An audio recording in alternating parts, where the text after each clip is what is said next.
1 ملیار کەروێشک چۆن ئوسترالیای داگیر کرد. تۆماس ئۆستنی بەریتانی کۆچی کرد بۆ ئوسترالیا. لەگەڵ خۆشیدا 24 کەروێشکی برد. لە دارستانەکانی ئوسترالیادا بەرەڵای کردن. ئەزانن چی ڕوویدا.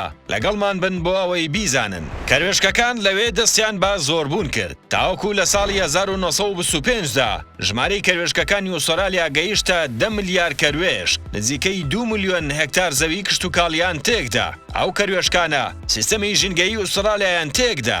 خەریک بوو بە تەواوەتی وێرانی بکەن. بەو بۆنەیەوە دەسەڵاتدارانی ئوسترالی کەوتنە خۆیان و لە ڕێگەی ڤایرۆسێکی بایۆلۆژیەوە قڕیان کردن. ڤایرۆسەکە تەنیا کاریگەری دەکردە سەر کەروێشکەکان و ڕاستەوخۆ دەیکوشتن کە ئەمەش بووە هۆی ئەوەی ژمارەی کەروێشکەکان بە ڕێژەی لە 90 کەم ببنەوە. تاوەکو ژمارەیان بووە نزیکەی 200,000 کەروێشک لە ساڵی 2018دا. ماوەی نزیکەی 100 ساڵ ئوسترالیا لە جەنگێکی بەردەوامدا بوو لەگەڵ قڕکردنی کەروێشکەکانی تۆماس ئۆستندا. کەواتە بێحکمەت نییە خوای گەورە بە ژمارەیەکی دیاری کراو هەر شتێک دروست دەکات چونکە حساباتی ورد بۆ هەموو لایەنێکی ئەو شتە کراوە.